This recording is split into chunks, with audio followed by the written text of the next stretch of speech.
Hi friends, welcome to நான் stop cooking.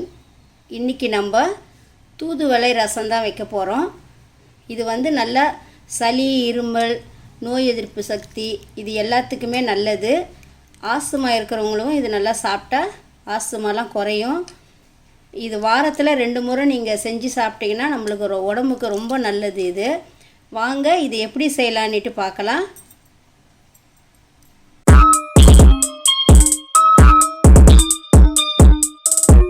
இப்போ நம்ம இந்த தூதுவளை ரசத்துக்கு வந்து பாருங்கள், இப்படி தான் இருக்கும் இந்த தூதுவளை கீரை. இது வந்து நம்ம கை வச்சுலாம் கிள்ள முடியாது. இதை போல் ஒரு கட்டர் வச்சுக்கலாம், இல்லை சிசர் ஒன்று எடுத்துக்கணும். இது பாருங்கள், இப்படி தான் கிள்ளணும். கை வச்சிங்கன்னா முள் கையில் குத்திரும். பாருங்கள், ஒரு இலையாக மட்டும் இந்த மாதிரி கட் பண்ணி எடுத்துக்கணும். இப்படி பாருங்கள், இப்படி கட் பண்ணிக்கணும் ஒரு இலையும்.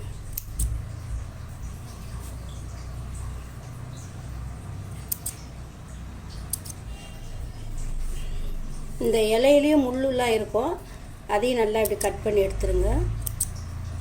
இதை போல் கட் பண்ணி நம்ம எடுத்துக்கணும். ஒரு கைப்பிடி கீரைக்கு இது நம்ம 1 ஸ்பூன் வந்து நெய் போட்டுடலாம். இதில் நெய் போட்டுட்டு இந்த கீரையை வந்து பாருங்கள், இந்த கீரையை நல்லா கழுவி வச்சுருக்கேன்.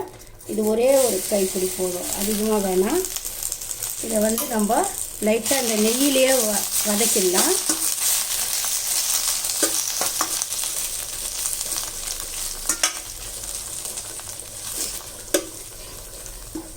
இந்த தூதுவளை வந்து கொஞ்சம் ஹீட் அதிகமாக இருக்கும். அதனால் வந்து நம்ம நெய்யில் கொஞ்சம் இப்படி வதக்கி எடுத்துட்டு போட்டோம்னா நம்மளுக்கு ஒன்றும் ஆகாது, ஹீட் ஆகாது. இது போல் நல்லா வதக்கிடுங்க. இப்போ இது வந்து நல்லா வதங்கிடுச்சு. லைட்டாக வதக்கினா போதும், நெய்யிலே வதக்கணும். இதை நம்ம எடுத்துடலாம்.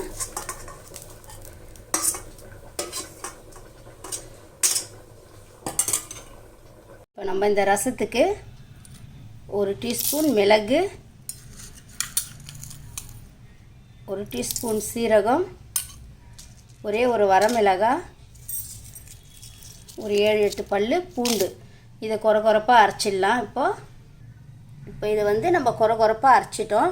இதிலே வந்து நம்ம நெய்யில் வதக்கி வச்சுருந்த இந்த தூதுவளையை இதில் போட்டு சும்மா ஒரே ஒரு சுற்று, சும்மா ஒன்றும் பாதியமாக தான் இதை நசுக்கணும், அரைச்சிடக்கூடாது நைஸாக. இப்போ நம்ம வந்து இந்த ரசம் கூட்டிக்கலாம். இது வந்து ஒரு சின்ன நெல்லிக்காய் சைஸுக்கு புளி. இதை நல்லா நம்ம இப்படி கரைச்சி விட்டுறலாம்.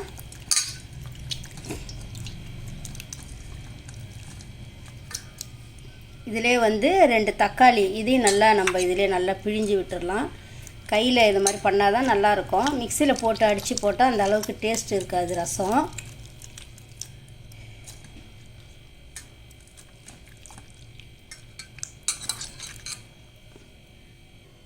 இப்போ இந்த புளி தக்காளியை நல்லா போட்டு கரைச்சாச்சு. இதில் வந்து நம்ம தேவையான அளவுக்கு சால்ட்டு போட்டுடலாம். இதிலே ஒரு 1/2 டீஸ்பூன் மஞ்சள் பொடி போட்டுடலாம். நம்ம இதில் வந்து மிளகு, சீரகம், பூண்டு, மிளகாய், அப்புறம் வந்து நம்ம நெய்யில் வதக்கி வச்சுருந்த இந்த தூதுவளை கீரை இதையும் நம்ம இதிலே போட்டுடலாம். இதில் போட்டுட்டு நல்லா அப்படி கரைச்சி விட்டுறணும். நல்லா இதை இப்படி கரைச்சிடுங்க. இதை நல்லா நெய்யில் வதக்கி போட்டால் நல்லா வாசனையாக இருக்கும். இதில் நல்லா தண்ணி விட்டுக்கலாம். கொஞ்சம் இதுவாக தண்ணி விட்டுக்கோங்க. நான் வந்து நம்ம சாம்பார் வைக்கிறதுக்கு நம்ம பருப்பு வைக்கிறோம் இல்லையா, அந்த பருப்புலேயே நம்ம கொஞ்சம் எடுத்து வேக வச்ச பருப்பையே நம்ம அதிலேருந்து கொஞ்சம் எடுத்து வச்சுக்கலாம். அப்படி இல்லைன்னா நம்ம அந்த மிளகு சீரகம்லாம் அரைக்கிறோம்ல, அதில் வந்து நம்ம கொஞ்சம் துவரம் பருப்பு போட்டு அரைச்சிக்கலாம். நான் வந்து கொஞ்சம் பருப்பு வேக வச்ச பருப்பை எடுத்து வச்சுருக்கேன், அதை தான் நான் இப்போ இதில் ஊற்ற போகிறேன். வாங்க இதை தாளிச்சிடலாம் இந்த ரசத்தை. இப்போ நம்ம கடாயில் கொஞ்சம் எண்ணெய் ஒரு 1.5 டீஸ்பூன் 2 ஊற்றிக்கலாம். இப்போ இந்த எண்ணெய் காஞ்சிடுச்சு. இதில் வந்து நம்ம 1 டீஸ்பூன் கடுகு போட்டுடலாம். இது நல்லா பொரியட்டும். இதிலே 2 வரமிளகாய் போட்டுடலாம்.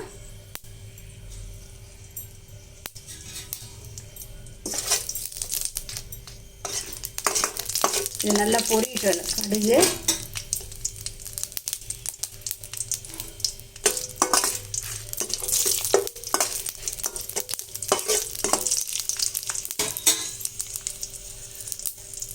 இப்போ இது வந்து நல்லா பொரிஞ்சிச்சு. இந்த ரசம் கூட்டி வச்சுக்கிறத இதில் ஊற்றிடலாம்.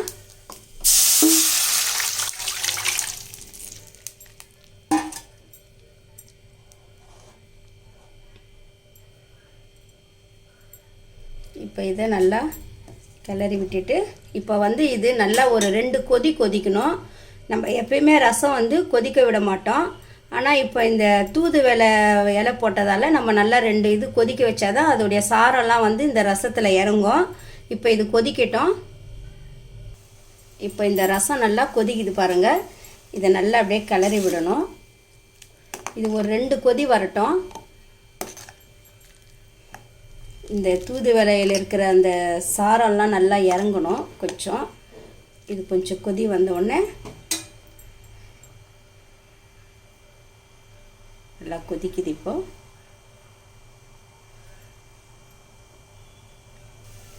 இப்போ வந்து நம்ம வந்து இந்த பருப்பு எடுத்து வச்சுருந்தோம் இல்லைங்களா, பருப்பும் அந்த தண்ணியும் இதை அப்படியே நம்ம இதில் ஊற்றிடலாம்.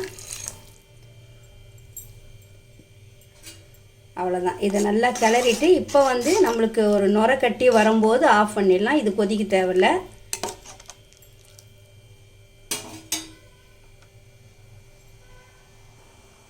அவ்வளோதான், இது ரெடி ஆயிடுச்சு. இது நல்ல ஒரு மருத்துவ குணமுடைய இந்த கீரையை வந்து நீங்கள் இது போல் ரசம், துவையல் இது போல் வச்சு சாப்பிட்லாம். இதில் நான் கொத்தமல்லி தூவிடுறேன். கருவேப்பிலையும் போட்டுடலாம். இதில் இது நல்லா தொண்டை சளி, இரும்பல், ஆஸ்துமா இது எல்லாத்துக்குமே நல்லா சரி செய்யும். இது வந்து நம்மளுக்கு நோய் எதிர்ப்பு சக்தி அதிகரிக்கும் இந்த ரசம். இதை நல்லா நீங்களும் இதை செஞ்சு பாருங்கள். செஞ்சு சாப்பிட்டுட்டு இது எப்படி இருக்குன்ட்டு சொல்லுங்கள். இந்த வீடியோ உங்களுக்கு பிடிச்சிருந்தா லைக் பண்ணுங்கள், ஷேர் பண்ணுங்கள், கமெண்ட் பண்ணுங்கள், சப்ஸ்கிரைப் பண்ணுங்கள்.